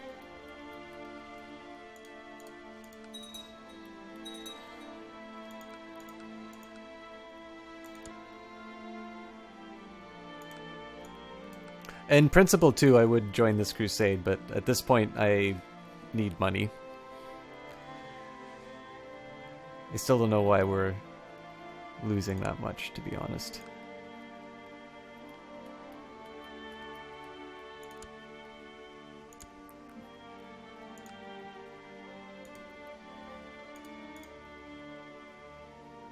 Oh, I will go on a pilgrimage, though.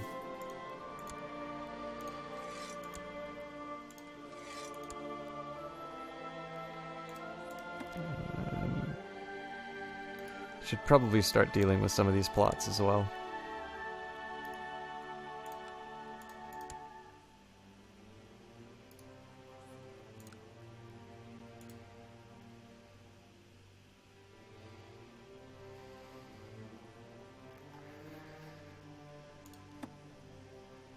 Expel the Teutonic Order.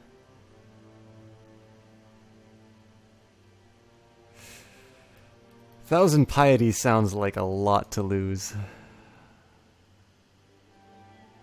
Oh, that's really silly. So I own the territory, but they own the castles. That's what we fought a war for. I think the way to handle that is I wait till I have lots of territories, and then I'll expel them in one go. There are a number of different holy places that you could visit on your pilgrimage. All of them are considered most sacred by the Holy Church, but a somewhat closer destination might mean a safer journey. So I could do the holy site in the west, which I own, but let's go to... I will say I'm actually going to go to the Holy Land because I reject the Catholic Church and their support for land-grubbing mercenaries like the Teutonic Order. My things are packed, everything is in order, and at the end of my journey, the Holy Land awaits. My journey begins. My liege, may you live in harmony and contentment. I have been appointed your regent. Can't do a worse job running the realm than I am. They said it was a lawless stretch of road, but you still feel rather unlucky to be in this situation. The robbers are many and armed, and they demand that you pay a toll before you are allowed to pass. And I lose 10 gold. Which is not nearly as bad as what I'm losing right now.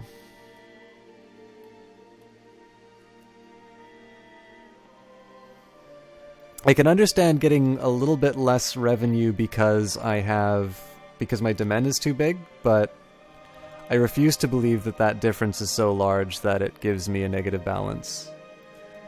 I can only blame the retinue, but that seems like a lot of money to be spending. As you pass through a small village along a pilgrim's path, an old woman comes up to you. She's recognized you as a pilgrim and explains that her daughter and family live close to your destination. They are suffering hard times, and she asks you to bring them a large purse of money. I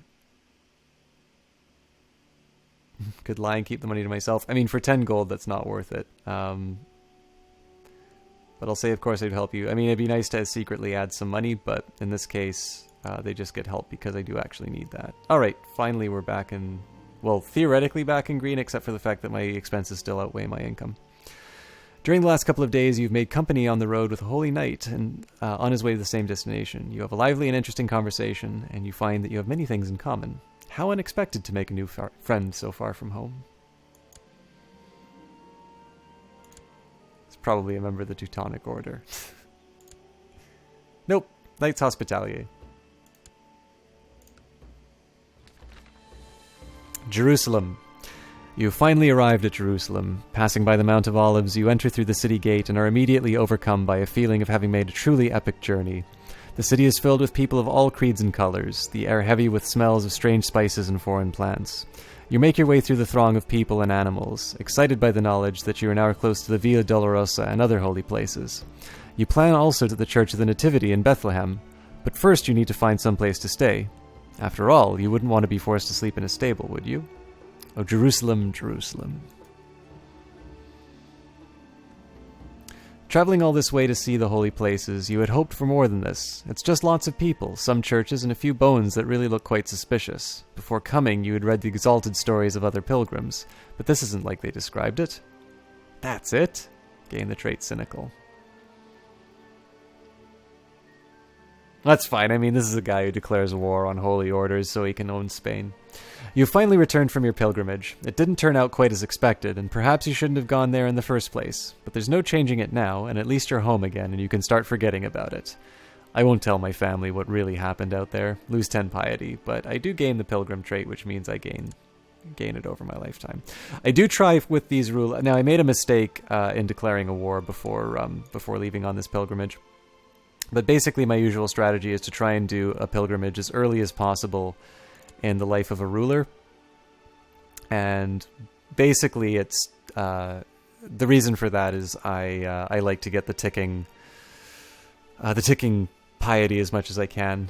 There's a reason we're at 104 score right now, and it's basically just little bonuses, keeping the majesty high, keeping all of those ticking piety and prestige traits up as long as possible is the way I've been trying to get that.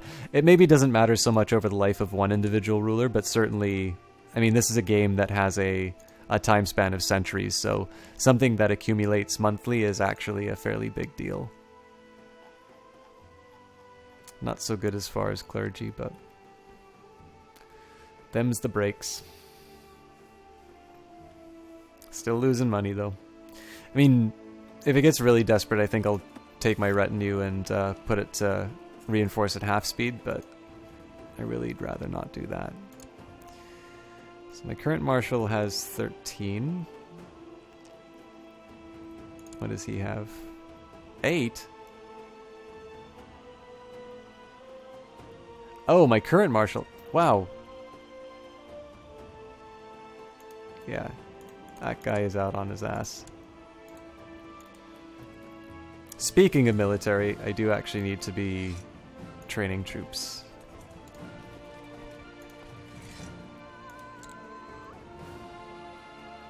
Still raising taxes, so I should be hopefully staying afloat. How are we doing on converting the Muslims? Well, better than I thought, but we really do need to clean up these areas. I also don't know what my Chancellor's doing here.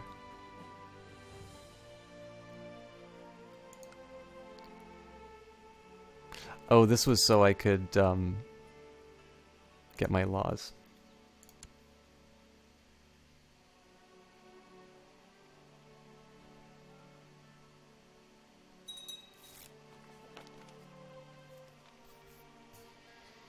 So normally well, you know what, I can afford to say he's not a heretic.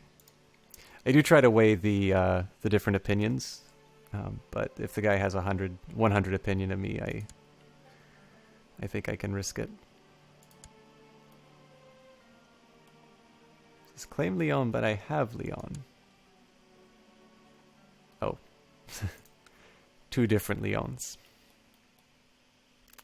So you can see my geography is probably not what it should be.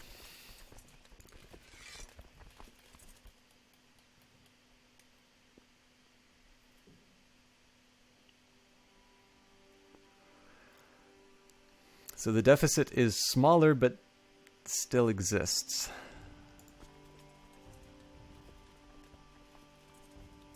Presumably this is because my retinues are a little bit closer to what they should be, but I will watch with great interest when I see it in its final form.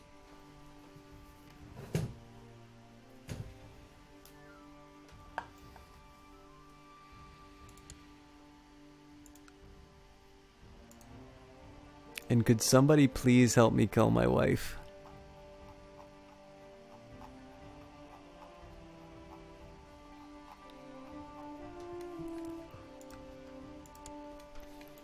Can I imprison her? Not without taking too much of a hit on opinion.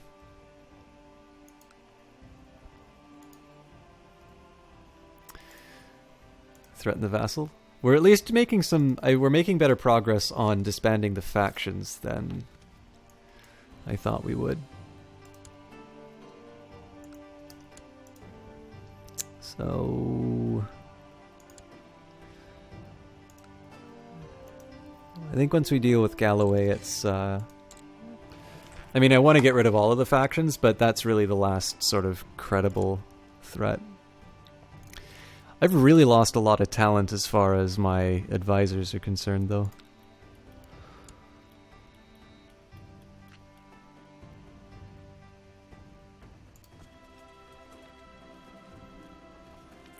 Murray has arrested an armed man in ragged armor and spotty horse. He says the man claims to be a hedge knight, but clearly he does not believe the statement. I can order it released or say he's clearly a bandit. Well, I mean, 10 prestige for... Oh, Mari gains 10 prestige. Okay, I order the hedge knight released.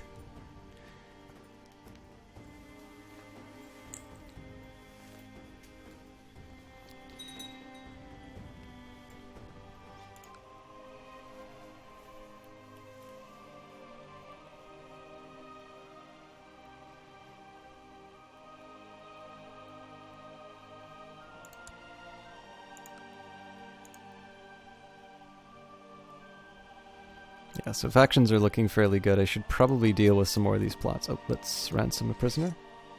70 gold, nice.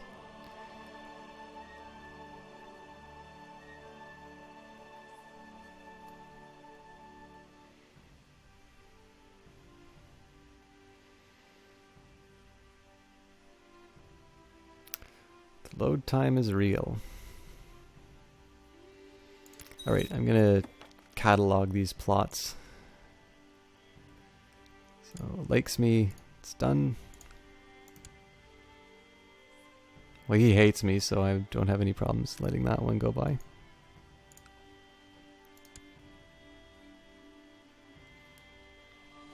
I will say, overall, I mean, this looked like a pretty rocky start for this guy.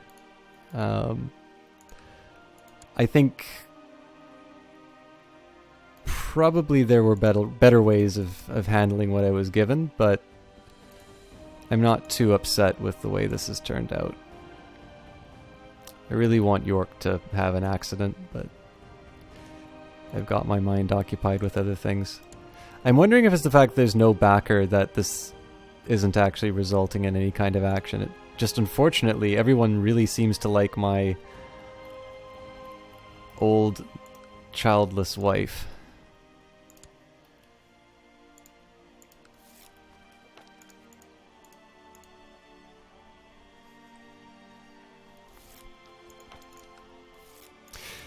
Sorry, I'm not reading these out, but it's the same letter that I always get because I always seem to have factions that hate me.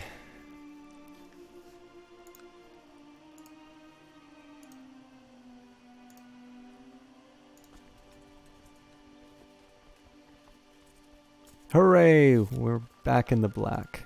Okay, and looks like we've just destroyed the last... Well, assuming they accept, but looks like we've finally gotten rid of the last major threat. Cool.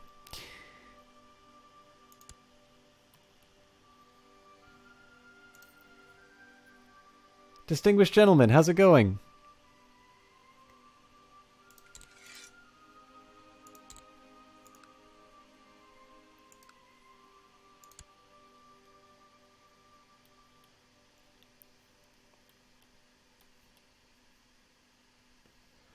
Good to see you again. It means that I'm probably up later than I should be. I was actually going to wrap up relatively quickly, but let's at least keep going for a few more minutes and see what we can get out of this game.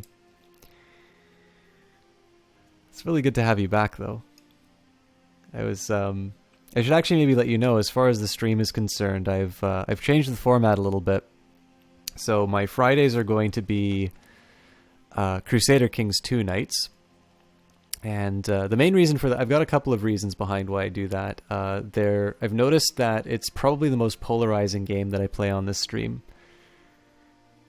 10:10 here in England. Yeah, it's I got a friend who's in France, so I have a little bit of an appreciation about the time difference. But I always forget it whenever I send a message or something like that, just because it's, I always know my time. But yeah, I mean, it's answering how things are doing with me kind of, I guess, is also answered by talking about the format change. So my reasoning is that Friday nights, at least as far as the North American time zone is concerned, is really prime time for a lot of really good streamers. So, and Crusader Kings 2 sort of seems to be the most polarizing game that I have, which is to say that there are some people who watch this channel only for the fact that there's Crusader Kings 2 content. And I noticed that this game is actually really underrepresented on Twitch, which is a shame because I think it's a really good game. And I know the streams that I've seen of Crusader Kings 2 don't always meet kind of the expectations of what I think a good stream is. So it's something I'd really enjoy doing. But I also know that there's a lot of people who watch the stream and very specifically do not watch when I'm playing Crusader Kings 2 because it's really not the kind of game that they like, and it's not a game that they like watching. So I thought, because Friday is a time where, every really good streamer is streaming, I'm not really doing anybody a disservice by playing something niche like Crusader Kings 2, because there's just so many other good options that they're probably watching on their own anyway.